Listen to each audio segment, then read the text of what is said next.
Good morning, all of you. Welcome to Science Classes by Mr. Azim Khan. Today, we are going to start our new chapter, Coal and Petroleum. Now, let us start.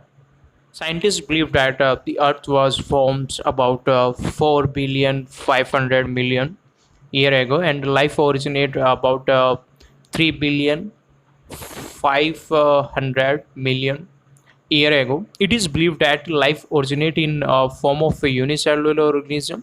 Our million of year complex and multicellular form of life evolved from this simpler form of life. Man is the end product in this journey of evolution.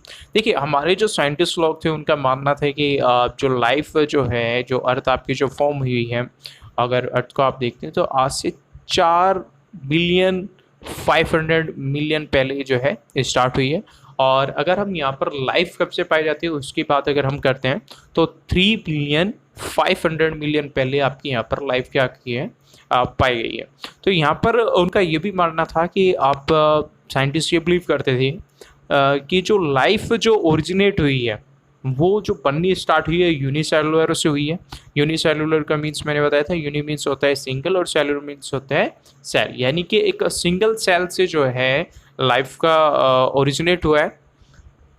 उसके बाद आप यहाँ पे देख रहे हैं जैसे our million of year, ये चीज़ें कब हुई है, मिलियन ऑफ ईयर पहले आपकी हुई है।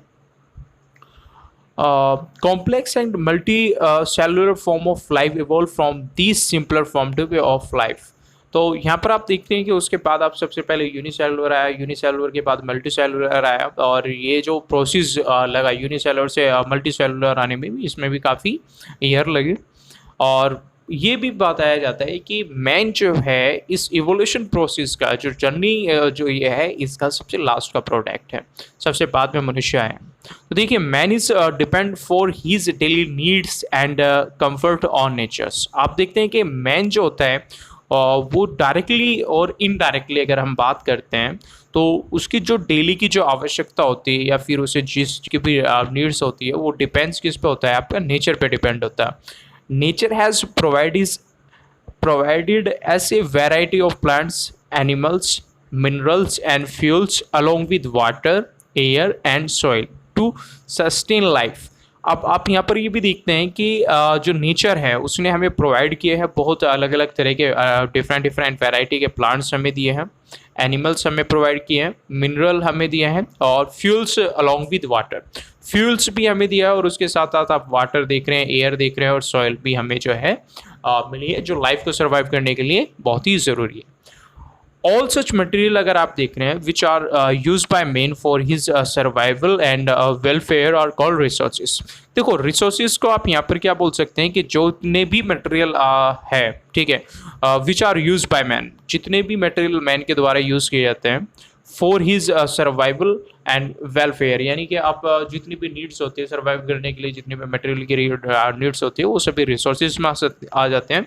सम of this resources are found in nature and और आर कॉल्ड नेचुरल रिसोर्सेज। आप देखते हैं रिसोर्सेज जो होते हैं, कुछ रिसोर्सेज हमें नेचुरली प्राप्त हो जाते हैं, तो उन जो नेचुरली रिसोर्सेज हमें प्राप्त हो रहे हैं उन्हें नेचुरल रिसोर्सेज हम बोल देते हैं। And while some have been made by man and are called man made resources. और जबकि कुछ रेदर दैन अगर हम देखते हैं तो जो है वो मनुष्य द्वारा खुद बनाए जाते हैं, तो उसे मैन मेड आप यहाँ पर बोल सकते हैं। Natural resources may be renewable और नॉन रिन्यूएबल, यानी कि नेचुरल रिसोर्सेज अगर आप देखते हैं उससे आपने क्या किया है, जो नेचर से जो चीज़ें हमें प्राप्त हो रही है इसे दो पार्ट्स में आपने डिस्ट्रीब्यूट किया है। सबसे पहले आपने रिन्यूएबल रिसोर्सेज में किया है और नॉन रिन्यूएबल में किया है। तो renewable resources are those that can be replace in nature almost at the rate closer to their rate of use. तो जो रिन्यूएबल रिसोर्सेज होते हैं, रिन्यूएबल रिसोर्सेज वो होते हैं कि जितना आप उसे यूज़ कर रहे हैं, ठीक है, तो नेचर ऑलमोस्ट सेम रेट से उसे आपको क्या कर देता है, रिप्लेस कर देता है, ठीक है। उसी रेट से, जिस रेट से आप उसे यूज़ कर रहे हैं उसी रेट से आप नेचर भी उसे क्या कर लेता है, ऑटोमेटिकली क्रिएट कर लेता है। तो सब नेचुरल रिसोर्सेज आप देख रहे हैं, जैसे फॉरेस्ट आप देख रहे हैं, सनलाइट आप देख रहे हैं, एयर एंड वाटर, ये सभी एग्जाम्पल किसके हैं, एक तरीके से रिन्यूएबल रिसोर्सेज के एग्जाम्पल हैं। नॉन रिन्यूएबल रिसोर्सेज अगर आप देखते हैं तो कैन नॉट बी रिप्लेनिश, यानी कि आपने अगर उसे एक बार यूज़ किया आप तो जो है अपने आप ही ऑटोमेटिकली वो दोबारा नहीं बन सकता है, ठीक है। सब जैसे आप देख रहे हैं सम नॉन रिन्यूएबल रिसोर्सेज में आप देख सकते हैं, जैसे कॉयल हो गया, पेट्रोलियम हो गया एंड नेचुरल गैस हो गया। तो ये आप जो देख रहे हैं कॉयल आप देख रहे हैं, पेट्रोलियम आप देख रहे हैं, नेचुरल गैस जो आप देख रहे हैं, ये एक ऐसी चीज़ है जो एक बार जितनी हमारे पास सप्लाई है, अगर उतनी सप्लाई और जितना पे मिलता है, ठीक है, अगर वो एक बार फिनिश हो जाता है तो दोबारा से हम इसे जो है क्रिएटेड नहीं कर सकते। यहाँ पर आप देख रहे हैं natural resources include everything of natures, जैसे लिविंग आपका है एंड नॉन लिविंग थिंग्स आपकी है। नेचुरल रिसोर्सेज और the resources that occur in nature, most of our energy need are met by the natural resources like wood, coal and petroleum. ज़्यादातर चीज़ें आप देखते हैं कि हमारी जो नेचुरल रिसोर्सेज हैं उसमें जितनी भी हमारी चीज़ें होती है, जैसे एनर्जी की हमें नीड होती है, तो वो हमें क्या हो जाता है, नेचर से प्राप्त हो जाती है। जैसे अगर हमें कुछ हीट चाहिए तो वो वुड से मिल जाती है, कोयल से मिल जाती है और पेट्रोलियम से मिल जाती है। Natural resources can be broadly divided into two group में आप यहाँ पर इसे क्या कर सकते हैं, आप डिवाइडेड कर सकते हैं। तो देखिए यहाँ पर आप क्या देख रहे हैं कि आपको यहाँ पर बताए इम्पोर्टेंस बताने की कोशिश की जा रही है कि आपकी नेचुरल रिसोर्सेज जो होती हैं उनकी क्या इम्पोर्टेंस है। तो यहाँ पर आप इस चीज़ को काफ़ी डिटेल में और ब्रीफली आप यहाँ पर समझ सकते हैं। तो देखिए हम आगे चलते हैं, आगे मूव करते हैं। तो जैसा भी हमें बताया गया है कि आपके जो नेचुरल रिसोर्सेज है उसे दो कैटेगरी में आप क्या कर सकते हैं, डिवाइड कर सकते हैं।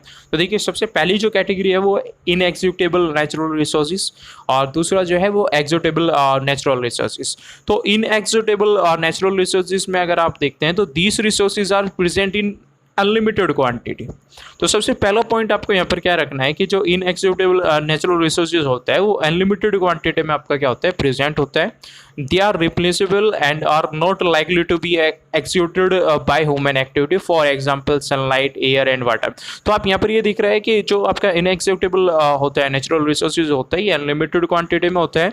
आप अगर ह्यूमन एक्टिविटी के थ्रू आप जो है ह्यूमन बींग्स जो है इसे वो यूज़ करते हैं, तो यूज़ करने के बावजूद भी ये आपका क्या नहीं होता कि कभी भी फिनिश नहीं होता है। तो आप एक तरीके से यहाँ पर क्या बोल सकते हैं, जैसे आप एग्जाम्पल के तौर पर आप देख रहे हैं वाटर आप देख रहे हैं, एयर देख रहे हैं, सनलाइट देख रहे हैं, तो ये सारी चीज़ें ऐसी है कि आपने यूज़ किया और नेचर खुद ही अपने आप ही क्या कर लेता है, इन चीज़ को फिर सेम रेट से क्या कर लेता है, क्रिएट कर लेता है। इसके बाद आप देख रहे हैं यहाँ पे एग्जिक्यूटेबल नेचुरल रिसोर्सेज अगर आप देख रहे हैं तो these resources are limited in nature and can not be replace. तो यहाँ पर आप देख रहे हैं कि आपका यहाँ पर एक्सेप्टेबल नेचुरल रिसोर्सेज जो है these resources are limited in nature and can not be replace, यानी कि आपने जो लिमिटेड क्वांटिटी में नेचर में आपको मिलता है और अगर आप एक बार फिनिश कर लेते हैं तो दोबारा आप इसे क्या नहीं कर सकते, नहीं बना सकते। तो यहाँ पर आप देख रहे हैं जैसे एग्जांपल के तौर पे आप देख रहे हैं फॉरेस्ट आप देख रहे हैं, वाइल्ड लाइफ आप देख रहे हैं, कोयल आप देख रहे हैं, पेट्रोलियम आप देख रहे हैं, नेचुरल गैस आप देख रहे हैं, मिनरल, ये सारी चीज़ें ऐसी हैं कि जैसे आप कोयल को ले लो, जैसे मान के चलो कोयला आपके पास है, तो एक टाइम ऐसा आएगा अगर आप उसे आप कंजर्व नहीं करेंगे तो वो फिनिश हो जाएगा। और आपको पता है कि कोयला जो होता है और आपका जो पेट्रोलियम होता है उनका निर्माण करने के लिए, उन्हें बनाने के लिए कम से कम जो है मिलियन ऑफ ईयर जो है लग जाते हैं। तो इतना अगर एक बार ये फिनिश हो गया तो आप इसे दोबारा नहीं कर सकते। तो लिमिटेड क्वांटिटी में आपका प्रेजेंट है। तो आप सभी को मेरा सजेशन है कि आप जब भी पेट्रोल वगैरह आप यूज़ करते हैं या पेट्रोलियम के कोई प्रोडक्ट आप यूज़ करते हैं तो उन्हें आप कंजर्व करने की कोशिश करें, जिससे कि नई जनरेशन को भी बेनिफिट्स मिले और वो इन चीज़ों को यूज़ कर सके। अब देखिए यहाँ पर आपका नेक्स्ट जो टॉपिक है वो है फॉसिल फ्यूल्स। तो फॉसिल फ्यूल्स के बारे में अगर हम बात करते हैं तो यहाँ पर हम समझने की कोशिश करते हैं कि क्या ये होता है। तो fuels are the dead remains of plants and animals which were burned deep inside the earth million of year ago। तो यहाँ पर आपको बताया गया कि जो fossils जो वर्ड यूज़ किया जाता है, वो जो वर्ड यूज़ किया जाता है वो डेड जो प्लांट्स होते हैं या फिर एनिमल होते हैं उनके लिए यूज़ किया जाता है। जो क्या होता है कि अर्थ के अंदर दब गए किसी कारणवश, ठीक है। तो यहाँ पर आप देख रहे हैं कि यहाँ पर fossil fuels are the fuels that are obtain from fossil. तो जो फॉसिल फ्यूल्स होता है वो एक इस टाइप का फ्यूल होता है जो कहाँ से ऑब्टेन होता है, जो फॉसिल से ऑब्टेन होता है। जैसे मैंने आपको बताया कि एक सिंपल से लैंग्वेज में आप यहाँ पर ये समझ सकते हैं कि मान के चलो कोई एनिमल्स या प्लांट्स है और वो क्या हो जाता है कि किसी कारणवश जैसे भूकंप आ गया या फिर कोई और रीज़न हो, उसके कारण क्या होता है कि दब जाता है। तो दबने के बाद क्या होगा कि वो दबा रहेगा कुछ टाइम तक और वहाँ पर कुछ रिएक्शन होगी, और रिएक्शन के बाद आप वहाँ पर क्या देखेंगे कि आपको क्या होगा, कुछ सालों बाद यानी कि मिलियन ऑफ ईयर बाद आपको वहाँ पर क्या होगा, आपको फॉसिल फ्यूल आपको वहाँ पर मिल जाएगा। देखिए यहाँ पर आप फॉसिल फ्यूल्स अगर आप देखते हैं तो कौन कौन से इसके अंदर आता है, आपको ये जानना बहुत ज़रूरी है। जैसे कोयल आप देख रहे हैं, पेट्रोलियम आप देख रहे हैं और नेचुरल गैस आप देख रहे हैं, ये तीनों चीज़ें जो है फॉसिल फ्यूल्स के अंदर आती है। There are non renewable resources होते हैं, जैसे मैंने आपको बताया नॉन रिन्यूएबल रिसोर्सेज में मैंने आपको बताया कि अगर आप इन्हें कंजर्व नहीं करेंगे तो ये क्या हो जाएंगे, फिनिश हो जाएंगे। Non renewable resources are natural resources that can not be remade और रीफॉर्म और are use faster than they can be replaced in nature. तो सिंपल सी वर्ड में यहाँ पे भी यही कहा गया है कि अगर आप इन चीज़ों को यूज़ नहीं करते हैं, कंजर्व नहीं करते हैं, तो आप यहाँ पर क्या कर लेंगे, जितने भी ये लिमिटेड क्वांटिटी में आपके पास प्रेजेंट है वो कुछ आने वाले सालों के अंदर आपका क्या हो जाएगा, फिनिश हो जाएगा। तो देखिए इसके बाद हम यहाँ पर समझने की कोशिश करते हैं अकरेंस ऑफ फॉसिल फ्यूल्स। तो अकरेंस में अगर हम देखते हैं तो यहाँ पर fossil fuels were form from the pre historic plants and animal that live million of year ago. The incident plants and animals live in weapons and ocean. When these living things died in soil and million of years pass and the dead plants and animals slowly decompose into the fossil fuel.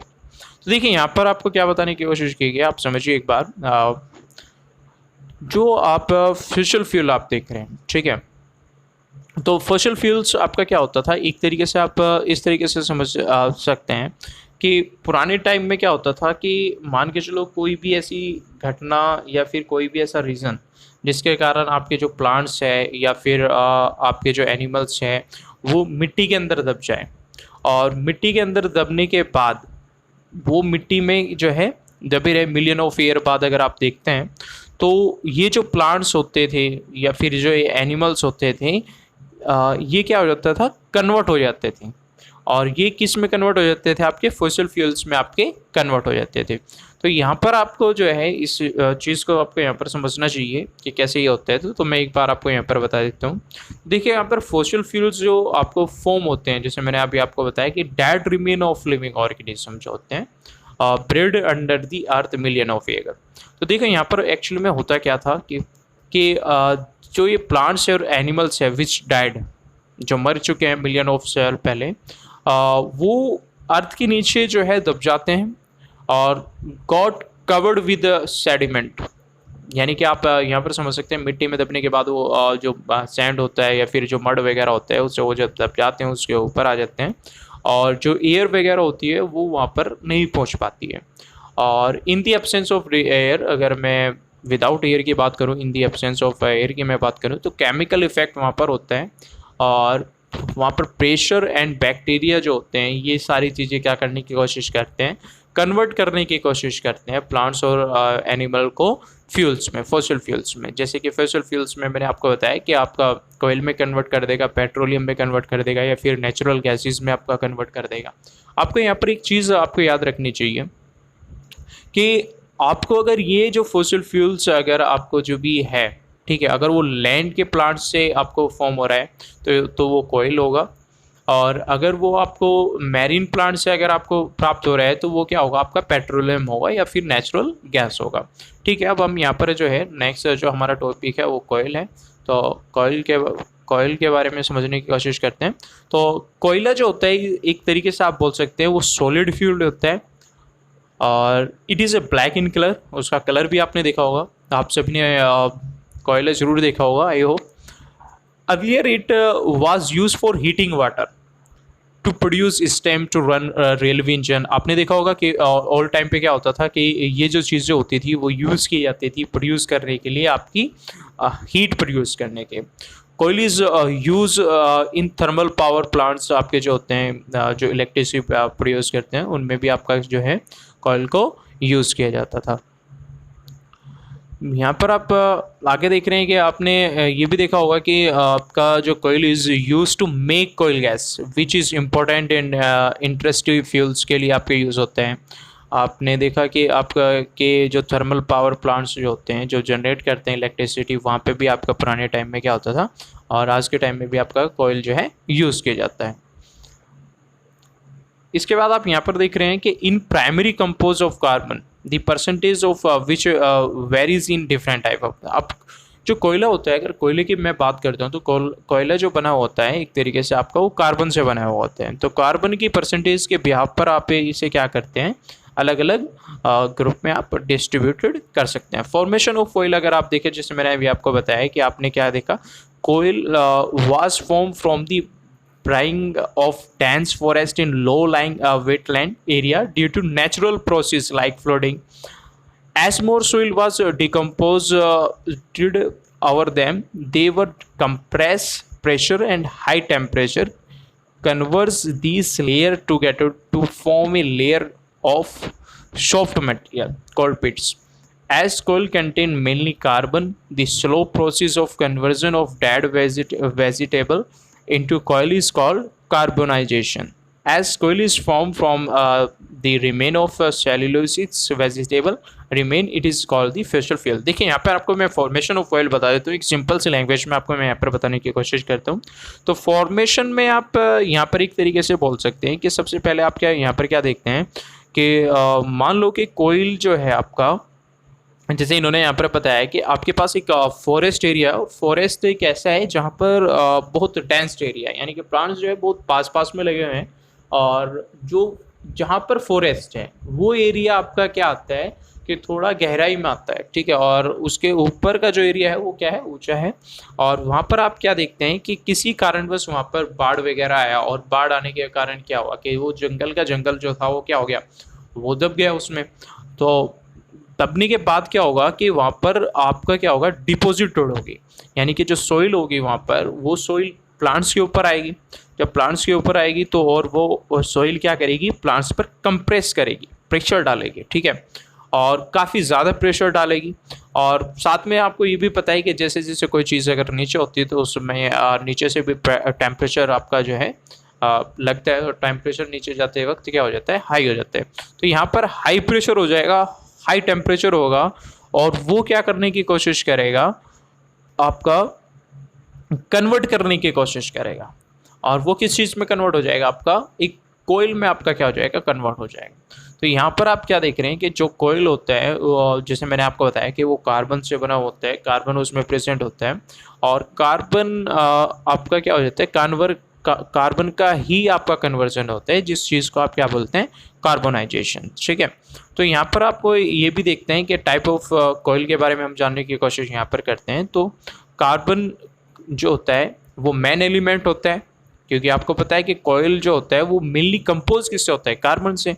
लेकिन इसके अलावा भी कुछ elements होते हैं जैसे hydrogen, oxygen, nitrogen, sulphur. Coal is classified on the basis of presence of carbon in it and the amount of heat energy they produce। तो देखो यहाँ पर आपको क्या है कि मैंने आपको बताया कि कोयले के अंदर आप देखते हैं कि कार्बन एलिमेंट आपका पाया जाता है, तो उसके अलावा भी कुछ एलिमेंट आपके पाए जाते हैं, जैसे कि आपका ऑक्सीजन पाया जाता है, नाइट्रोजन पाया जाता है, हाइड्रोजन आपका पाया जाता है।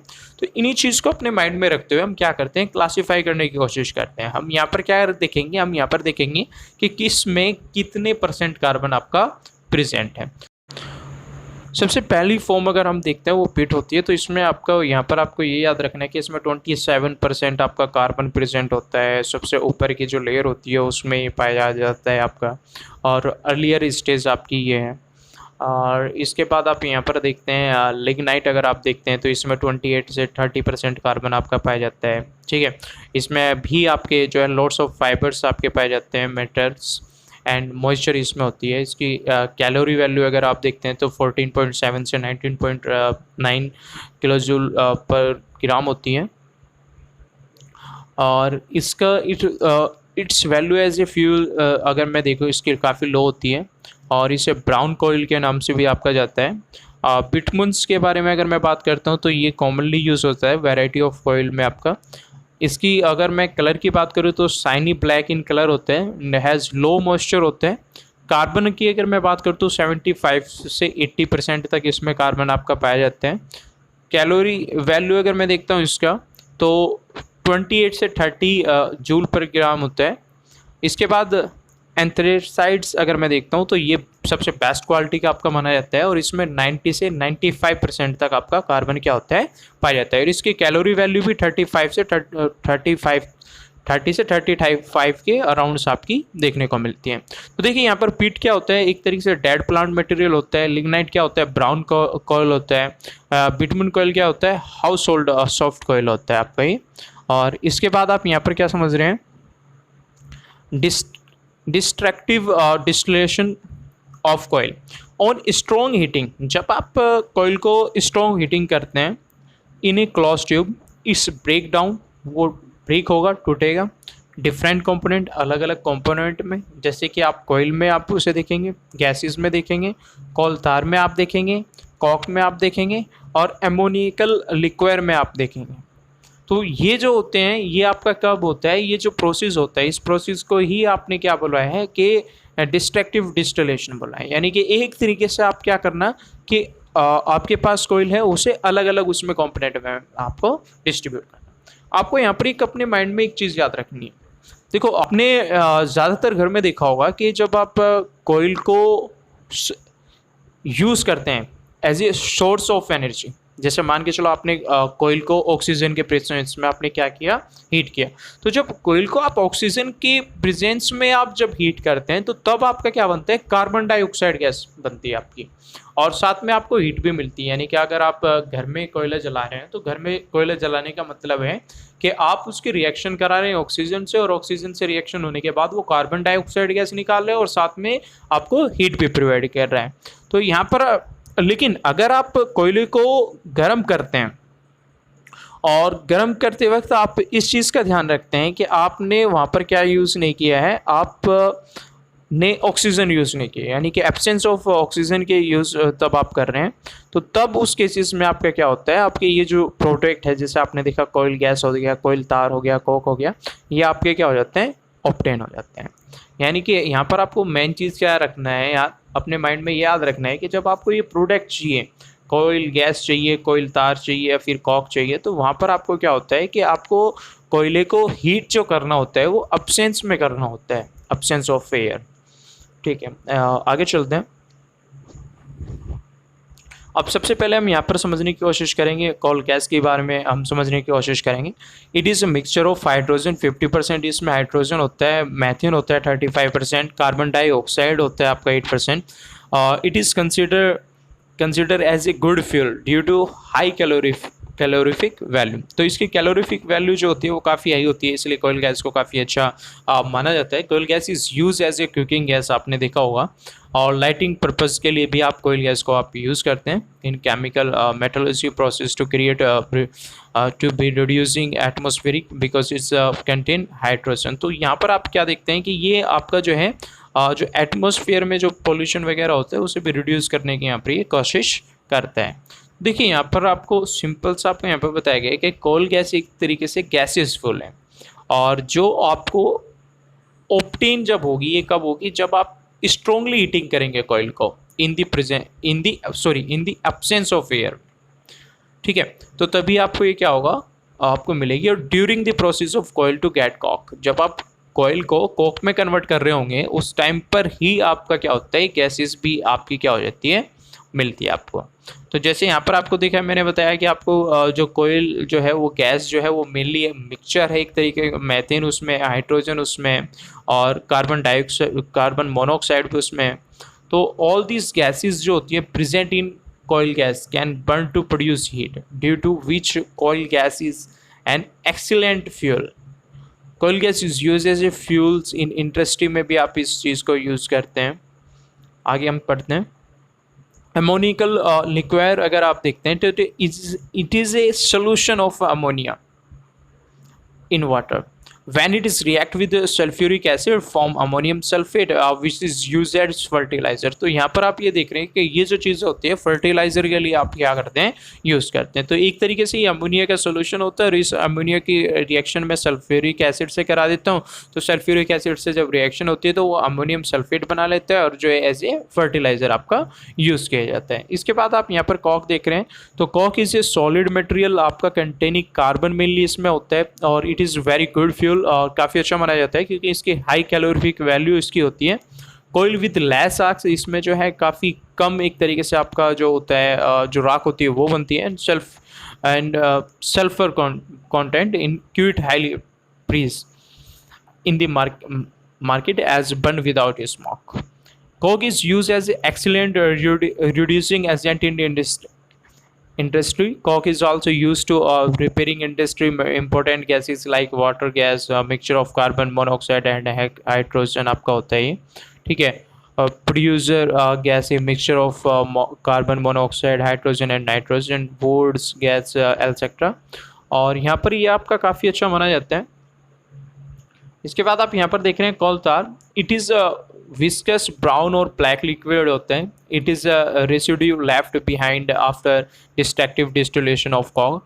तो जब ये जो ये क्या होता है कि आप डिस्ट्रक्टिव डिस्टिलेशन जब आप करते हैं कॉक का, कोयले का, तो तब आपका ये बचा हुआ रह जाता है। इसके जो इट स्मेल्स लाइक नेप्थलीन, जैसी नेप्थलीन जो होता है उसकी स्मेल होती है, सेम इसी की भी इसी तरीके से होती है। और इसमें कम से कम 200 ऑर्गेनिक कंपाउंड आपके पाए जाते हैं, मिक्सचर होता है एक तरीके से। This compound can be separated by fractional distillation. जो ये 200 आपके जो कंपाउंड इसमें मिलते हैं वो आप फ्रैक्शनल डिस्टिलेशन प्रोसेस अपना कर आप उन्हें क्या कर सकते हैं, सेपरेट कर सकते हैं, ठीक है। आपको देखिए, आपको पता होना चाहिए कोल तार आप कहाँ कहाँ यूज़ कर रहे हैं। जैसे मेडिसिन में आप यूज़ कर रहे हैं, डाइज में आप यूज़ कर रहे हैं, पेंट्स में आप यूज़ कर रहे हैं, प्लास्टिक में आप यूज़ कर रहे हैं, सिंथेटिक फाइबर में आप यूज़ कर रहे हैं, परफ्यूम में आप यूज़ कर रहे हैं, एटसेट्रा। उसके बाद हम यूज़ देख लेते हैं एक बार। यूज़ ऑफ कोयल अगर मैं देखता हूँ तो बहुत सारे यूज़ हैं।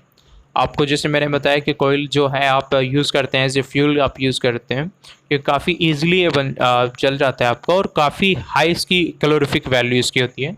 कोयल is use to make fuel such as coal gas, synthetic petrol, methane and coal के लिए भी आप इसे यूज़ करते हैं। Chemical energy store in coal is used to heat water to produce steam and that turn the turbine whose rotation generate electricity। तो मैंने बताया था कि आपको कोयल के थ्रू आप क्या करते थे कि आप जो है इलेक्ट्रिसिटी को भी आप जनरेट कर सकते हैं। Coal is used to manufacture industrially useful organic compounds such as benzene, naphthalene, etc. तो आप जो कोयल को जो यूज़ कर सकते हैं, जो मैन्युफैक्चरिंग जो इंडस्ट्रीज़ हैं उनमें भी आप यूज़ कर सकते हैं इस कंपाउंड को, सच एज बेंजीन और naphthalene। Goodbye all of you and enjoy your story.